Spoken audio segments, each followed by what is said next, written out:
5ನೇ ತಾರೀಕು ಒಂದು ಸ್ವಲ್ಪ ಸೂಚನೆಗಳು ಬಂತು, ನಾಳೆ ಏನಾದರೂ ಸ್ವಲ್ಪ ಹೆಚ್ಚು ಕಡಿಮೆ ಆಗಬಹುದು ಅಂತ ಹೇಳಿ. ಆಗ ನಮ್ಮ ಸಂಘದ ಒಬ್ಬ ಹಿರಿಯ ಅಧಿಕಾರಿಗಳು ಅಲ್ಲಿರುವಂಥ ಅಷ್ಟು ಕರ್ನಾಟಕದಿಂದ ಬಂದಿರುವಂಥ ಅಷ್ಟು ಜನಕ್ಕೆ ಒಂದು ಬೈಠಕ್ ತಗೊಂಡ್ರು. ಬೈಠಕ್ ಅಂತ ಹೇಳಿದ್ರೆ ಮೀಟಿಂಗ್ ಅಂತ ಹೇಳಿ. ಸೊ ತಗೊಂಡಾದ್ಮೇಲೆ ಕೇಳಿದ್ರು, ಇಲ್ಲಿ ಯಾರು 3rd ಇಯರ್ OTC ಆಗಿರುವಂಥವ್ರು ಸ್ವಯಂ ಸೇವಕರಿದ್ದಾರೆ, ಅವ್ರು ನಿಂತ್ಕೊಳ್ಳಿ ಅಂತ ಹೇಳಿ. ಸೊ ಸುಮಾರು ಜನ ಒಂದು 20ರಿಂದ 25 ಜನ ನಿಂತ್ಕೊಂಡ್ರು. ಅವ್ರನ್ನೆಲ್ಲ ಕರೆದು ಬೇರೆ ಬೈಠಕ್ ಮಾಡ್ಬಿಟ್ಟು ಹೇಳಿದ್ರು, ನೋಡಿ ನಾವೆಲ್ಲ 3rd ಇಯರ್ OTC ಆಗಿರುವಂಥವ್ರು, ನಾನು ಇವಾಗ ಒಂದು ಸೂಚನೆ ಕೊಡ್ತಾ ಇದ್ದೀನಿ, ನಾಳೆ ಏನಾದರೂ ಹೆಚ್ಚು ಕಡಿಮೆ ಆಗಬಹುದು, ಗೊತ್ತಿಲ್ಲ, ಯಾಕಂದ್ರೆ ಇಷ್ಟು ಲಕ್ಷಾಂತರ ಜನ ಸೇರಿರುವಾಗ ಏನಾಗತ್ತೆ ಅಂತ ಹೇಳಕ್ಕಾಗಲ್ಲ. ಮಾಬ್ ಮೆಂಟಾಲಿಟಿ ಅದು. ಸೊ ಒಬ್ಬನಿಗೇನೋ ಅನ್ನಿಸ್ತು ಏನೋ ಮಾಡೋಣ ಅಂತ, ಸೊ ಇನ್ನೆಲ್ಲರೂ ಅವ್ರಿಗೆ ಬೆಂಬಲ ಕೊಡ್ತಾರೆ ಆ ಥರ. ಆವಾಗ ನಾವು ಅಲ್ಲಿ ರಕ್ಷಣೆಗಿರಬೇಕು. ಸೊ ನಾವು ರಕ್ಷಣೆಗಿರುವಾಗ ನಮ್ಮ ಮೇಲೆ ಏನಾದರೂ ಆಗ್ಬೋದು. ಸೊ ಹೈಯೆಸ್ಟ್ ಏನಾಗ್ಬೋದು ಅಂತ ಹೇಳಿದ್ರೆ ನಮ್ಮ ಪ್ರಾಣ ಹೋಗ್ಬೋದು. ಇದಕ್ಕೂ ಎಲ್ಲ ರೆಡಿ ಇದ್ದೀರಾ ಅಂತ ಹೇಳಿದ್ರೆ ನನ್ನ ಜೊತೆ ಬನ್ನಿ ಅಂತ ಕರೀತಾರೆ.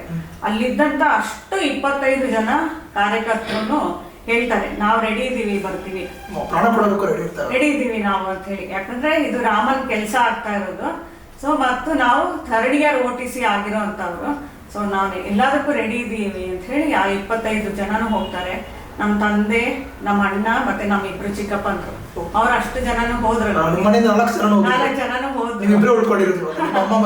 ಹೌದು. ಸೊ 4 ಜನನು ಹೋದ್ರು. ಅವರೆಲ್ಲರೂ ರಕ್ಷಣೆಗಿದ್ರು. ನನ್ನ ಹತ್ರ ಅದು ಫೋಟೋನು ಇದೆ, ನಾನು ಶೇರ್ ಮಾಡ್ತೀನಿ ನಿಮಗೆ. ಸೊ ಅಲ್ಲಿ ರಕ್ಷಣೆಗಿದ್ರು. ನಾನು ಹೇಳ್ದೆ ಅಲ್ವಾ, ಮಾರನೇ ದಿನ 6ನೇ ತಾರೀಕು ಬೆಳಿಗ್ಗೆ 11-11ವರೆಗೆ ವಾಜಪೇಯಿ ಭಾಷಣ ಆಗ್ತಾ ಇತ್ತು.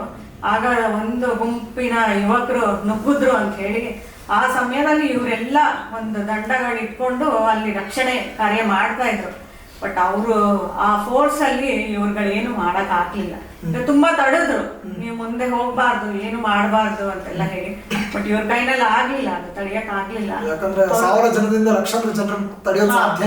ಬಂದ್ಬಿಟ್ರು. ಬಂದು ಈ ಕಡೆ ಅವ್ರಿಗೆ ನಮಗೆ ಒಂದು ಸಂಘದಿಂದ ಬಂದಿರೋಂತ ಸೂಚನೆ ನಾವು ಪಾಲಿಸ್ಲಿಲ್ವಲ್ಲ ಅಂತ ಅವ್ರಿಗೆ ತುಂಬಾ ದುಃಖ ಆಯ್ತು.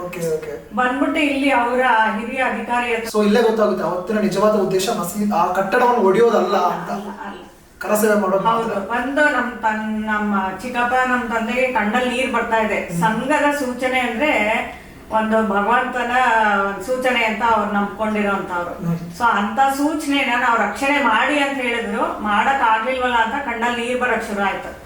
ಆಗ ಅವ್ರಿಗೆ ನಿಜವಾದ ಜಾತ್ಯತೀತವಾದ ಅಂತ ಹೇಳ್ಬೋದು. ಇಲ್ಲಿ ನೋಡಿ, ಆ ಕಟ್ಟಡವನ್ನು ಉಳಿಸ್ಬೇಕು ಅಂತ ಅನ್ಕೊಂಡಿರೋರು ಬೇರೆ, ಬಟ್ RSS ಸ್ವಯಂ ಸೇವಕರೇ ಅವತ್ತು ಅದನ್ನು ಉಳಿಸೋಕಾಗಿಲ್ಲ, ಸಂಘದ ಆಜ್ಞೆಯನ್ನ ನಾವು ಪಾಲಿಸಕ್ಕಾಗಿಲ್ಲ ಅಂತ ಕಣ್ಣಲ್ಲಿ ನೀರ್ ಹಾಕಿದ್ರಲ್ಲ, ಇದೇ ನಿಜವಾದ ಜಾತ್ಯತೀತತೆ. ಜಾತ್ಯತೀತತೆಗೆ ಇನ್ನೊಂದು ಹೆಸರು ಬೇಕಾಗಿದೆ. ನೀವು ಸಂಘದಲ್ಲಿ ಹೋಗಿ ಯಾರೇ ಒಬ್ಬನ್ನ ನಿನ್ನ ಜಾತಿ ಯಾವುದು ಅಂತ ಹೇಳಿದ್ರೆ ಅವರು ಸುಮಾರು ಒಂದು 50 ವರ್ಷದ ಸ್ನೇಹ ಇರತ್ತೆ. ಆದ್ರೆ ಯಾರಿಗೋ ಒಬ್ರಿಗೊಬ್ರು ಜಾತಿ ಗೊತ್ತಿರೋದಿಲ್ಲ. ಅವ್ರದ್ದು ಉದ್ದೇಶ ಏನು ಅಂದ್ರೆ ಹಿಂದೂ ರಾಷ್ಟ್ರ ನಿರ್ಮಾಣ ಮಾಡೋದಷ್ಟೇ.